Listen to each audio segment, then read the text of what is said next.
সকলকে জয় যিশু আর মহান ঈশ্বরকে ধন্যবাদ দিই যে আজকে নতুন একটা দিন তিনি আমাদের জীবনে আবার দিয়েছেন। আর আমি বিশ্বাস করি যে আপনারা প্রত্যেককে সুস্থ রয়েছেন এবং আমিও সুস্থ রয়েছি। ঈশ্বর আমাদের প্রত্যেককে সুস্থ রেখেছেন, তাই মহান ঈশ্বরকে ধন্যবাদ জানাই। আর চলুন তাহলে সে শুরু করা যাক আজকের প্রচার। আর আজকের প্রচারের যে বিষয় আর সেটা হলো যে রূতের জীবন। আর বাইবেলে আমরা সেটি পাই। যদি আমরা সেই বাইবেল থেকে আর যদি আমরা দেখি সেই রূতের বিবরণ, তার 1 অধ্যায় 15 থেকে 17 পদ। চলুন তাহলে প্রথমেই সেই বাক্য পাঠ করা যাক। সেইখানে এইরূপ বলে, তখন সে কহিল, ওই দেখো তোমার যা আপন লোকদের ও আপন দেবতার নিকটে ফিরিয়া গেল, তুমিও তোমার যার পিছনে পিছনে ফিরিয়া যাও। কিন্তু রূৎ কহিলেন, তোমাকে ত্যাগ করিয়া যাইতে, তোমার পশ্চাৎ গমন হইতে ফিরিয়া যাইতে আমাকে অনুরোধ করিও না। তুমি যেখানে যাইবে আমিও তথায় যাইব, এবং তুমি যেখানে থাকিবে আমিও তথায় থাকিব। তোমার লোকই আমার লোক, তোমার ঈশ্বরই আমার ঈশ্বর। তুমি যেখানে মরিবে আমিও তথায় মরিব, সেই স্থানে কবর প্রাপ্ত হইব। কেবল মৃত্যু ব্যতীত আর কিছুই যদি আমাকে ও তোমাকে পৃথক করিতে পারে, তবে সদাপ্রভু আমাকে অমুক ও ততোধিক দণ্ড দিক। কি এক চমৎকার সেই ঈশ্বরের বাক্য, যেখানে সে রূপ তিনি এই কথাটি বলছেন। আর আজকে সেটি আমরা দেখব, সেই রূতের জীবন। আর সত্যি সেই রূতের জীবন কেমন ছিল, আর সেটা আমাদের জীবনে খুব শিক্ষণীয়, তাই এটি জানা আমাদের খুব দরকার। তাহলে প্রথমেই আমাদেরকে সেই রূতের বিষয়ে জানতে গেলে প্রথম জানতে হবে যে রূত কে। তাহলে রূত কে ছিলেন? যদি আমরা বাইবেল থেকে দেখি, সে রূতের বিবরণ 1 অধ্যায় 4 পদ। আর সেইখানে আমরা দেখতে পাই যে পরে সেই দুইজনে 2 মোয়াবিয়া কন্যাকে বিবাহ করিলেন। একজনের নাম অর্পা আর একজনের নাম রূত। তাহলে এইখানে আমরা দেখতে পাই যে রূত কে ছিল? রূত ছিল যে একজন মোয়াবীয়। বিচারকদের সময়ে রূত ছিলেন। মোয়াব দেশে থাকাকালীন সে এক ইসরায়েলের পরিবারের পুত্রকে তিনি বিবাহ করেছিলেন। কিন্তু দুঃখের একটা ঘটনা, দুঃখের একটা বিষয় যে সেই অবশেষে তার স্বামী মারা যায়। সেই স্বামী মারা যাওয়ার পরে আর তার শাশুড়ি সেই রূতকে পরামর্শ দিয়েছিলেন। আর সেই কি পরামর্শ দিয়েছিলেন? একটা পরামর্শ দিয়েছিলেন যে তার বাপের বাড়িতে চলে যাওয়া উচিত, যেটা আমরা এখনো এই ধরনের কিছু ঘটনা আমরা দেখতে পাই। ঠিক একই রকম সে রূতের জীবনেও এসেছিল। তার শাশুড়ি তার বাপের বাড়ি চলে যাওয়ার জন্য বলেছিল, কিন্তু রূত কি বলেছিলেন? রূত তার শাশুড়ির সাথে এমন একটি দেশে যাওয়ার সিদ্ধান্ত নিয়েছিলেন যা সে কখনো জানতেন না। সেই দেশটি কি ছিল, সেই জায়গাটি কি ছিল? সেটা ছিল যে জিহুদা। রূত ও নয়মি একসাথে জিহুদা থেকে বেথলেহেম শহরে যাত্রা শুরু করলেন, যেখানে তারা থাকার সিদ্ধান্ত নিলেন। রূত বাইরে যায় এবং সে বয়সের জমিতে কাজও তিনি সেখানে পায়। রূত যখন নয়মিকে জানায় যে সে কোথায় সংগ্রহ করছে, তখন নয়মি খুশি হয়ে রূতকে জানান যে বয়স তাদের এক নিকটাত্মীয়। তাহলে সেই নয়মি কি বলেছিলেন? বলেছিলেন যে বয়স তাদের এক নিকটাত্মীয়। নয়মির স্বামী ইলিমেলকের এক জাতি ভাই, সুতরাং বয়স রূতের মুক্তিকর্তা। জ্ঞাতি হওয়ার যোগ্যতা অর্জন করেন, যেটা আমরা বাইবেল থেকে পাই। সেই রূপ তার 3 অধ্যায় 12 পদে আমরা দেখতে পাই। সেইখানে এই রূপ বলে যে, আর আমি মুক্তিকর্তা জ্ঞাতি, ইহা সত্য, কিন্তু আমা হইতেও নিকট সম্পর্কীয় আর একজন জ্ঞাতি আছে।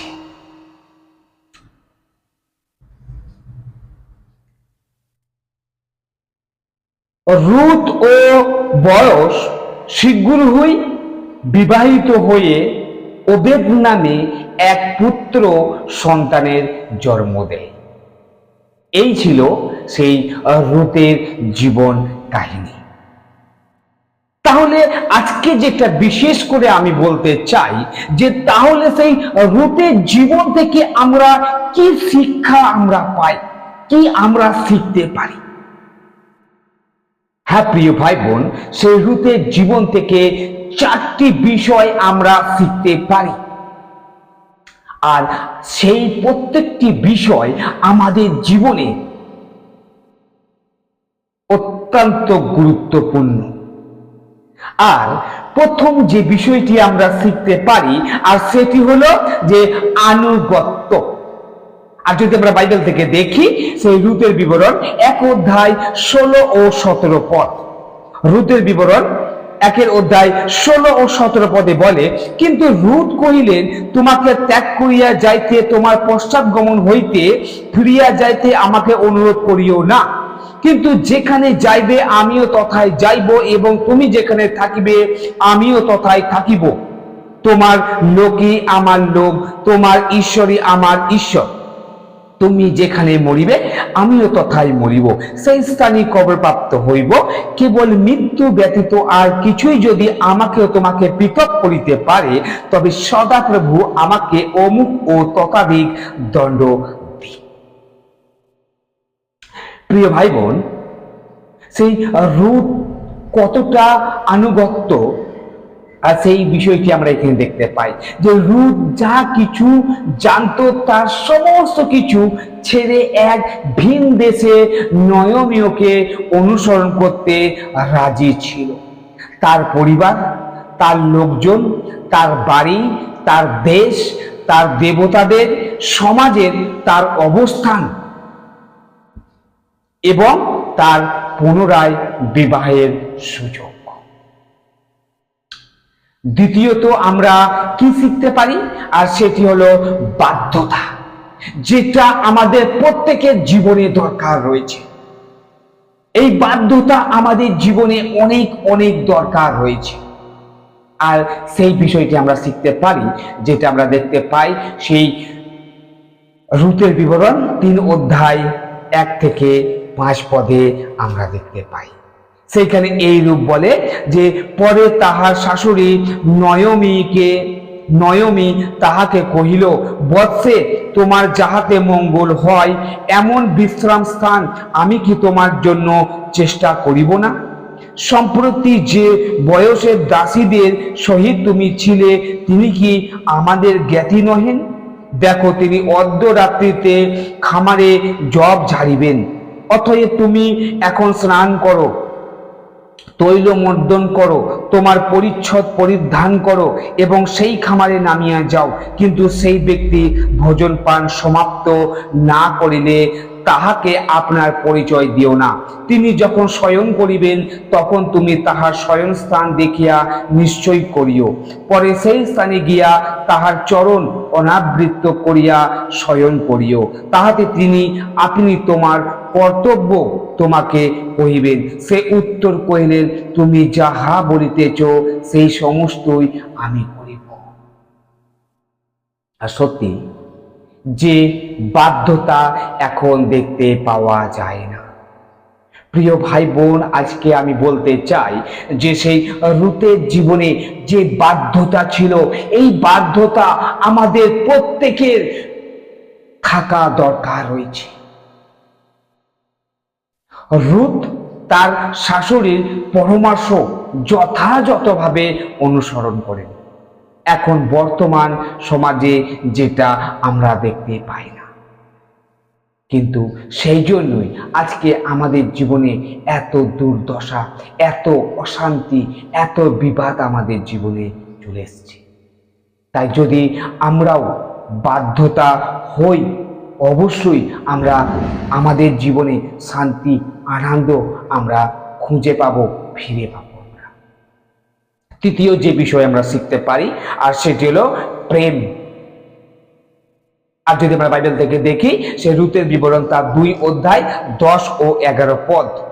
আর সেইখানে বলে যে তাহাতে সে উবুর হইয়া ভূমিতে পরিপাত করিয়া তাহাকে কইল, আমি বিদেশিনী, আপনি আমার তত্ত্ব লইতেছেন, আমার দৃষ্টিতে এ অনুগ্রহ আমি কিসে পাইলাম? বয়স উত্তর করিলেন, তোমার স্বামীর মৃত্যুর পরে তুমি তোমার শাশুড়ির সহিত যে রূপ ব্যবহার করিয়েছ এবং আপন পিতামাতা ও জন্মদেশ ছাড়িয়া পূর্বে যাহাদিগকে জানিতে না এমন লোকদের নিকটে আসিয়াছ, এ সকল কথা আমার শোনা হইয়াছে। প্রিয় ভাই বোন, আর সেই রুথ যখন সেই বয়সের কাছে যখন যায়, আর তখন এই ঘটনাটি আমরা দেখতে পাই, সেই প্রেমের ঘটনা আমরা দেখতে পাই। সে রুথ তার শাশুড়িকে খুব ভালোবাসতেন।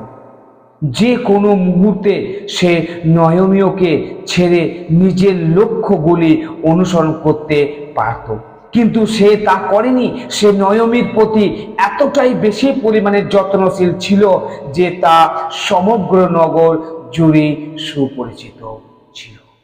এই প্রেম, এই ভালোবাসা আমাদের প্রত্যেকটি মানুষের জীবনে থাকা দরকার রয়েছে। লাস্ট যে বিষয়টি আমরা শিখতে পাই আর সেটা সহনশীলতা। সহনশীলতা কি? ছিল যে একজন পরিশ্রমী। যদি আমরা বাইবেল থেকে দেখি, সেই রুতের বিবরণ তার 2 অধ্যায় 3 পদে আমরা দেখতে পাই, সেখানে বলে, পরে সে গিয়া এক ক্ষেত্রে উপস্থিত হইয়া ছেদকদের পশ্চাতে পশ্চাতে পতিত শেষ কুড়াইতে লাগিল। আর ঘটনাক্রমে সে ইলিমেলকের গোষ্ঠীর ওই বয়সের ভূমিখণ্ডে গিয়া পড়িল। প্রিয় ভাই বোন, আমরা দেখতে পাই সেই রুথ তিনি কতটা পরিশ্রমী ছিলেন। রুথ খুবই পরিশ্রমী একজন স্ত্রী লোক ছিল। সে নিজের এবং নয়মীর জন্যই ফসল কাটতে খেতে যেত। আজকে আমাদের প্রত্যেকেরই এইরকম পরিশ্রম হওয়া দরকার রয়েছে।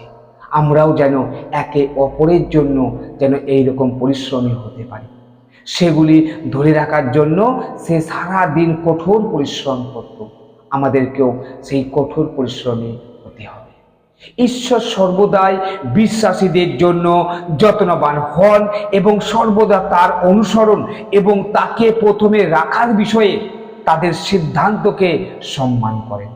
সঠিকভাবে কাজ করার জন্য রুথ এক বিশাল ত্যাগ স্বীকার করেছিলেন।